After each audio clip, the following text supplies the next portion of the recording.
today I'm here with yet another video of the last part of the first chapter, that's the chromosome. Today we'll study the detailed structure of chromosome and everything related to it. But इस बार मैंने थोड़ा सा एक change किया है.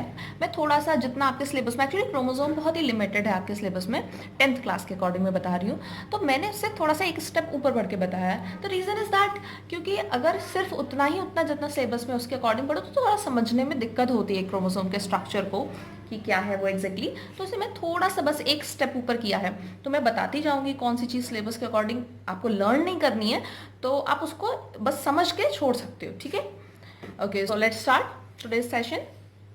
Chromosomes जो होते हैं, आपको पता है, ये हम लोग पहले पढ़ चुके हैं कि क्रोमैटिन फाइबर्स, जो थ्रेड लाइक क्रोमैटिन फाइबर्स थी न्यूक्लियस में, वो जब कॉइल हो जाती हैं, मोस्टली जिन्हें हम बहुत अच्छे से देख सकते हैं मेटाफेज और एनाफेज वाले फेज में, तो वो कॉइल होके एक थिक रॉड लाइक स्ट्रक्चर्स, इस तरीके के structures, thick rod like structures form कर लेते हैं, और इन थिक रॉड लाइक स्ट्रक्चर्स को हम कहते हैं क्रोमोसोम्स.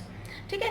अच्छा, क्रोमोसोम्स का, या ये कह लो कि क्रोमोसोम्स जिनसे बने होते हैं बेसिकली डीएनए मटेरियल, तो ये न्यूक्लियस के अंदर भी हो सकता है, न्यूक्लियस के बाहर भी हो सकता है, ये जनरल बात है. बट हम लोगों को जो बात करनी है वो न्यूक्लियस के अंदर के क्रोमोसोम्स की ही बात करनी है, न्यूक्लियर क्रोमोसोम्स की बात करनी है.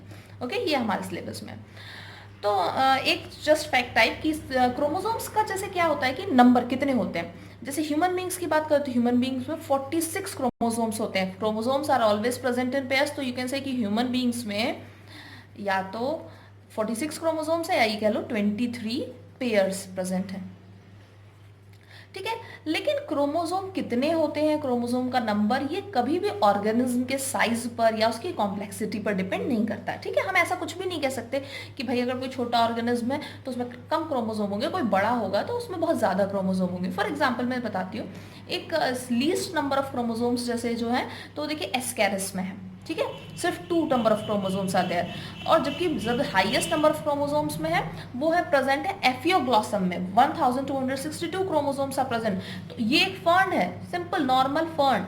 ठीक है, घास टाइप की, आप समझते हो ना उस चीज को कि हाँ, तो वो फर्न्स में प्रेजेंट है. सोचो इतने ज्यादा क्रोमोसोम्स हैं, तो इसलिए क्रोमोसोम का नंबर किसी भी ऑर्गेनिज्म के साइज से और उसकी कॉम्प्लेक्सिटी से डिटरमाइन नहीं होता है.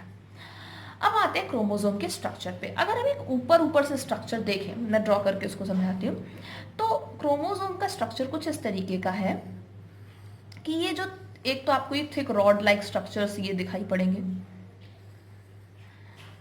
ये जो थिक रॉड लाइक स्ट्रक्चर्स हैं, इनको क्या कहते हैं? Yes, chromatids. इनको क्रोमैटिड्स कहते हैं, ये हम लोगों ने पहले पढ़ा है. ये क्रोमैटिड्स होती है, मतलब ये एक क्रोमैटिड है, ये दूसरे क्रोमैटिड है. ओके, हम इन दोनों को क्रोमैटिड बोलेंगे. ओके, बीच में ये जहां पर ये जुड़े हुए हैं ये है सेंट्रोमियर. इसकी आउटर कवरिंग होती है, ये पूरे में, मैं पूरे में ड्रॉ नहीं कर रही हूँ, पूरे में ऐसे कवरिंग होती है, बिल्कुल थिन एक होती है, बहुत अच्छे से अलग से पता भी नहीं चल पाती है. इस कवरिंग को कहते हैं पेलिकल.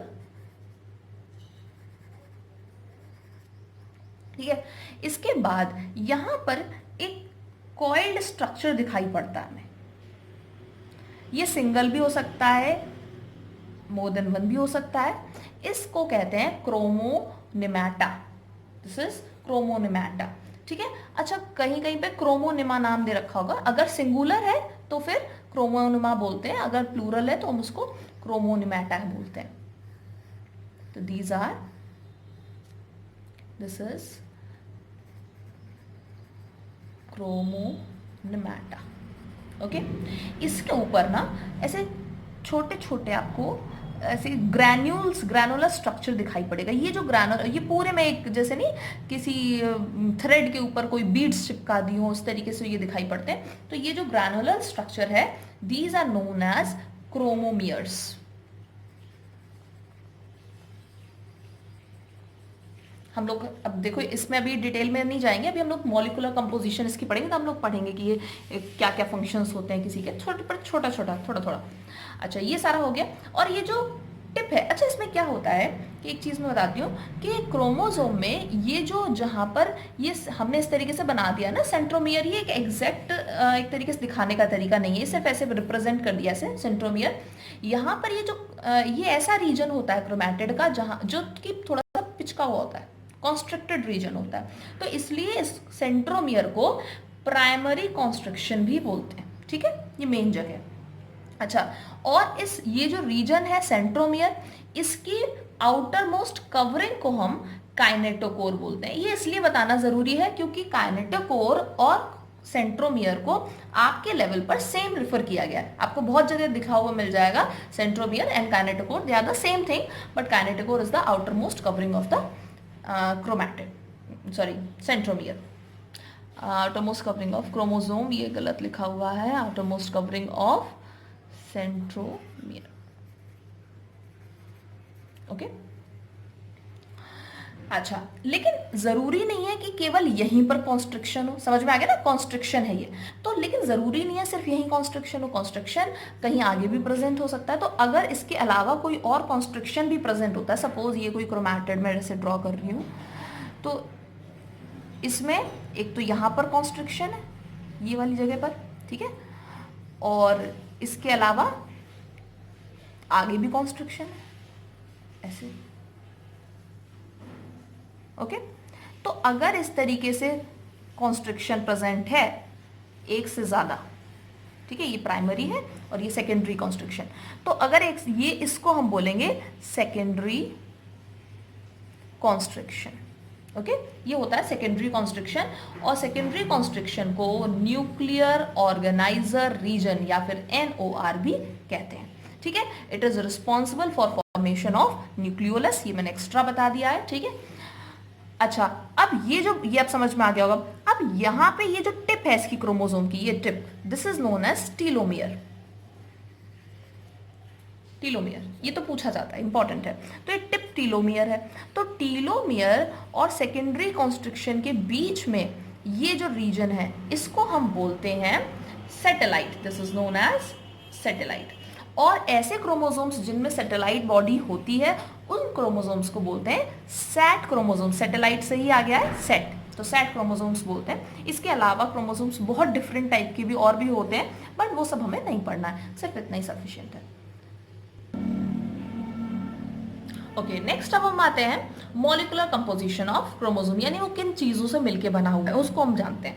क्रोमोसोम्स जो है it is mostly composed of DNA and histone. Histone proteins होते हैं, ठीक है, 40% डीएनए एंड 60% हिस्टोन्स। अब इनका अरेंजमेंट होता कैसे है? एक्चुअली ये जो है जैसे हिस्टोन प्रोटीन्स होते हैं, तो histone 8 molecules of histone proteins ये एक साथ आ जाते हैं और इनके ऊपर डीएनए के स्ट्रैंड्स, ठीक है, ये वो एक हेलिकल स्ट्रक्चर जो होता है वो इसके ऊपर एक कॉइल की तरह लपेट जाता है, ऐसा एक स्ट्रक्चर बन जाता है। आप देखो, थोड़ा इमेजिन करो कि बीच में कोई जैसे हिस्टोन प्रोटीन्स है और ये इसके ऊपर डीएनए, ये डीएनए है, ठीक है, डीएनए इसके ऊपर इस तरीके से पूरा एक स्ट्रक्चर बना रहा है, ठीक है, रैप किया हुआ है। और ये जो टर्न्स हैं इसके, ये एग्जैक्टली 1/3/4 टर्न्स होते हैं, ठीक है। और इस तरीके से ये एक बन गई एक unit histone molecules and DNA. फिर इस तरीके से अगला एक ऐसे ही है, उसके ऊपर भी डीएनए इस तरीके से बाइंड किया हुआ है। तो ये जो स्ट्रक्चर बनते हैं they are known as nucleosomes. This structure is known as nucleosome, ठीक है, यानी हिस्टोन मॉलिक्यूल्स एंड डीएनए से मिला के। तो एक सिंगल क्रोमोसोम में about million nucleosomes can be present. Okay, अब इतना हमने देख लिया कि ठीक है हिस्टोन मॉलिक्यूल्स होते हैं, डीएनए होता है। अब हम थोड़ा इसमें आगे बढ़ते हैं। एक्चुअली अच्छा, पहले डीएनए है क्या?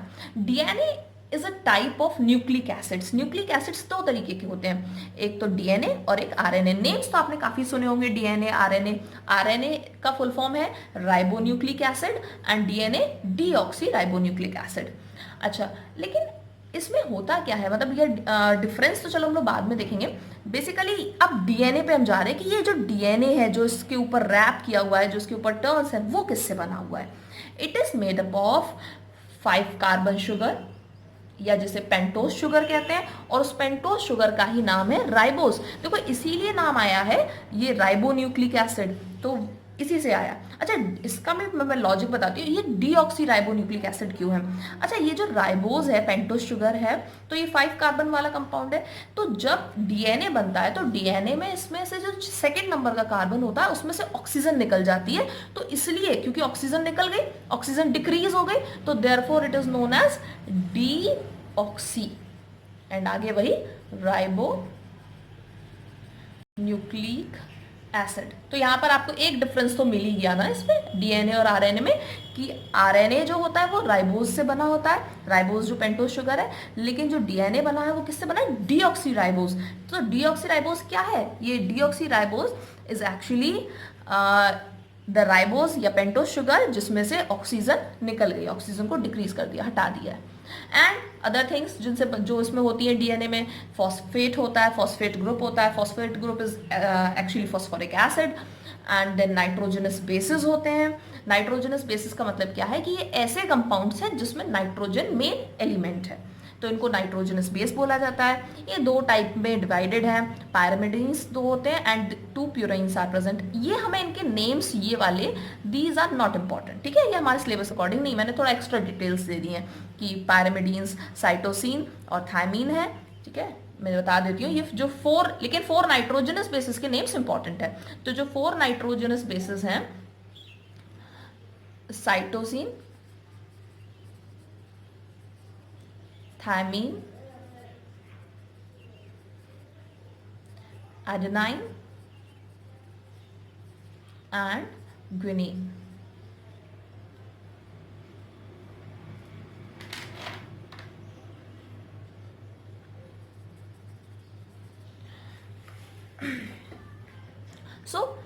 ये जो 4 नाइट्रोजनस बेसिस हैं, इनमें एक डिफरेंस आरएनए और डीएनए में यहाँ पर भी बता देती हूँ कि आरएनए में थायमीन प्रेजेंट नहीं होता, instead of thymine another nitrogenous base named uracil is present.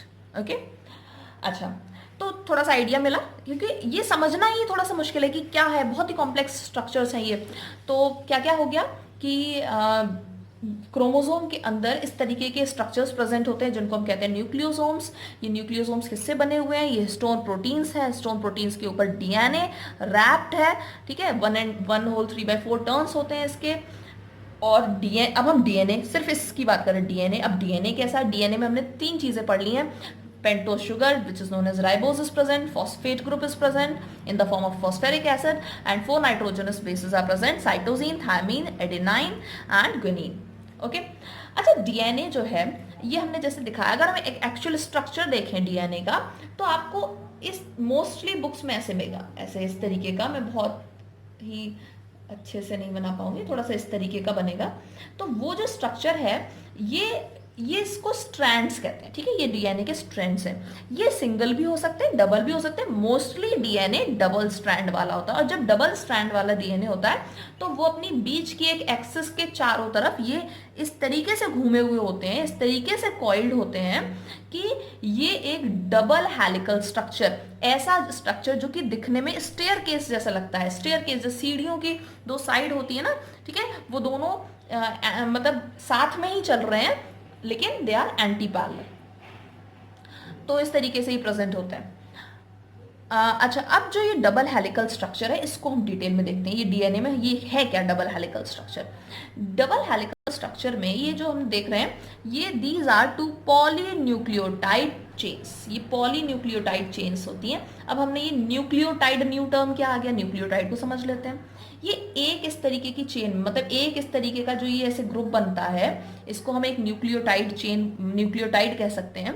इस न्यूक्लियोटाइड में nitrogenous base is joined by pentose sugar, यानी नाइट्रोजनस बेस पेंटोस शुगर से जुड़ा होता है और पेंटोस शुगर लिंक्ड होता है फॉस्फेट ग्रुप से। ये सब इस चेन से लिंक्ड है। और यहां से, यानी आप सोचो ये एक नाइट्रोजनस बेस है सपोज, ठीक है, तो ये इस तरीके से ये जो जुड़ा हुआ है ना, ये अटैचमेंट है, वो बताया गया किस तरीके से अटैच्ड है कि नाइट्रोजनस बेस जो होता है it is connected with pentose sugar और वो फिर लिंक्ड होता है फॉस्फेट ग्रुप से। तो इस तरीके से ये पूरा बनता है। अच्छा, लेकिन जो नाइट्रोजनस बेसिस हैं उनमें भी एक चीज है कि उनमें कुछ पर्टिकुलर नाइट्रोजनस बेस एक दूसरे के कॉम्प्लीमेंट्री होते हैं, वो एक साथ पेयर में रहते हैं, जैसे कि एडेनाइन एंड थायमीन, ये दोनों हमेशा साथ में रहते हैं, जैसे इस तरीके से यहाँ से एडेनाइन और यहाँ से थायमीन, ठीक है। फिर साइटोसिन एंड ग्यूनिन इस तरीके से प्रेजेंट होंगे। If this is adenine, this is thymine, this is cytosine and this is guanine, इस तरीके से प्रेजेंट होंगे। तो ये हर एक न्यूक्लियोटाइड में इनकी पेयरिंग ऐसे ही होगी, ये पेयरिंग बदल नहीं सकती, और ये बीच में भी आपस में जुड़े होते हैं by the way of hydrogen bonds. ठीक है, बहुत डीप में चले गए हम लोग, ठीक है, लेकिन आपको ये नेम्स लर्न करने हैं, कौन से ये कॉम्प्लीमेंट्री हैं ये ध्यान रखना है। They are linked with hydrogen bonds and that's all sufficient. तो ये हम लोगों ने पूरा डीएनए के बारे में पढ़ लिया। आई होप सभी को समझ में आ रहा हो। अब हम आते हैं आरएनए पे। आरएनए थोड़ा सा बस जानना है कि आरएनए साइटोप्लाज्म में भी प्रेजेंट हो सकता है, न्यूक्लियोलस में भी प्रेजेंट हो सकता है। साइटोप्लाज्म में अगर प्रेजेंट होगा तो it is present in ribosomes. And RNA और डीएनए में डिफरेंस देखो, डीएनए में बताया था ना, इट इज मोस्टली, देखो होते तो दोनों ही, सिंगल स्ट्रैंडेड भी हो सकता है, डबल स्ट्रैंडेड भी हो सकता है, but DNA is mostly double stranded, whereas RNA जो है it is mostly single stranded. अच्छा, कुछ वैसे तो आरएनए का जो फंक्शन है, इट इज, देखो दो तरीके के फंक्शंस हो सकते हैं, genetic function and non genetic function. अगर हम नॉन जेनेटिक फंक्शन की बात करें तो RNA concern with the synthesis of proteins. लेकिन अगर कोई ऐसी चीज है, कोई ऐसा, सपोज कुछ प्लांट वायरसेस ऐसे प्रेजेंट होते हैं जिनमें डीएनए नहीं होता, where DNA is not found, in such places RNA acts as hereditary material। ये hereditary material का क्या मतलब है? Means they will act as carrier of genes। yes, genes अभी हम लोग पढ़ने वाले हैं। एक ऐसी चीज जो कि कैरेक्टर्स, जो कि हेल्प करता है इन कैरिंग कैरेक्टरिस्टिक्स या transferring characteristics from parents to their offsprings. तो वैसे ये काम डीएनए का है, but where DNA is not present, this function is perform by RNA. तो आगे हम लोग फर्दर अब डिटेल में चलते हैं on the types of chromosomes. बहुत ही सिंपल, कंप्लीट हम लोग इसको बिल्कुल लास्ट पार्ट पे आ गए हैं। जो क्रोमोसोम्स हैं वैसे ही बहुत तरीके के बेसिस पर इनको हम क्लासिफाई कर सकते हैं, इनके टाइप्स डिटरमाइन कर सकते हैं, लेकिन हम लोग अपने सिलेबस के अकॉर्डिंग चलेंगे इस पार्ट में। तो सबसे पहले सिर्फ मैं बता रही हूँ on the bases of position of centromere. Yes, centromere के पोजीशन के बेसिस पे कैसे, अगर किसी में ऐसा है कि सेंट्रोमियर मिडिल में ही प्रेजेंट है, बीच में ही प्रेजेंट है सेंट्रोमियर, तो ऐसे में क्या होगा कि जो क्रोमैटिड है वो एक तरीके से इस तरीके का स्ट्रक्चर बना लेंगे, यानी वी शेप्ड स्ट्रक्चर बना लेती है। तो ये जिसमें क्रोमैटिड वी शेप्ड स्ट्रक्चर बना ले and centromere is present in the centre, मैं लैंग्वेज नहीं लिख रही हूँ, centromere is present in the centre, तो उसको हम बोलेंगे मेटासेंट्रिक क्रोमोसोम। देन सब मेटासेंट्रिक, नाम से क्लियर हो ना, सब मेटासेंट्रिक थोड़ा सा अलग हट गया, तो जहां पर सेंट्रोमियर सेंटर से थोड़ा सा आगे या पीछे प्रेजेंट होता है, तो ऐसे केस में क्या होगा कि एक क्रोमैटिड की लेंथ तो ज्यादा हो जाएगी और एक क्रोमैटिड कंपैरेटिवली स्मॉल हो जाएगा। तब ये कैसा शेप बन रहा है? L shaped. दिस इज सब मेटासेंट्रिक क्रोमोसोम। अच्छा, फिर अगर ये तो बात थी कि एक ज्यादा डिफरेंस नहीं, थोड़ा बहुत डिफरेंस है, बट सपोज अगर ये बहुत ही दूर हो जाता है सेंट्रोमियर तो सेंटर से, तो इस बेसिस पे क्या होगा कि एक बहुत ही ज्यादा लंबी हो जाएगी क्रोमैटिड और एक बहुत ही ज्यादा छोटी हो जाएगी, तो ये जे शेप्ड स्ट्रक्चर बनता है।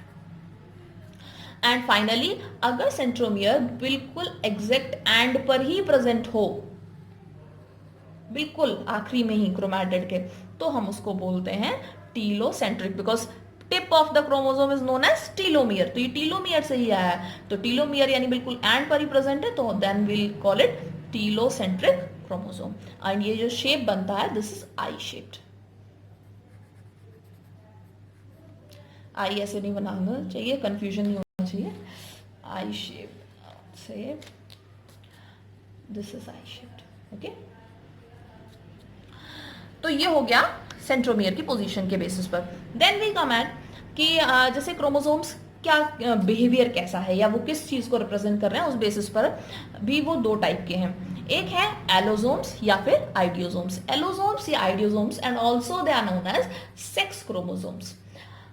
ये कौन से क्रोमोसोम्स होते हैं, थोड़ा सा ह्यूमन बींग्स के टर्म्स में ही समझेंगे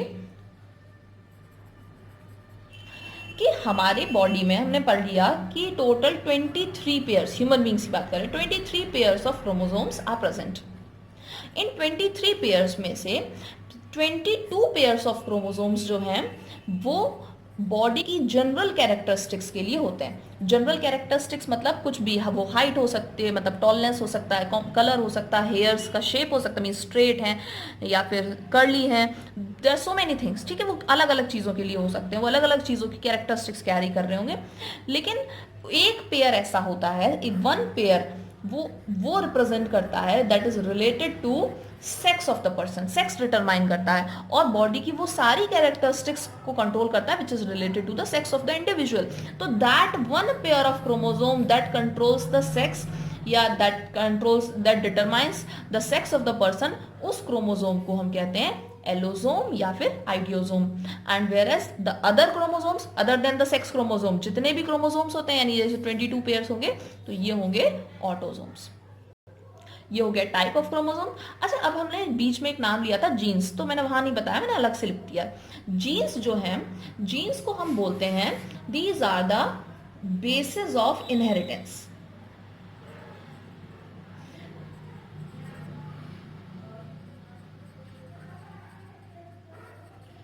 या हम कह सकते हैं ये हेरिडिटरी यूनिट है।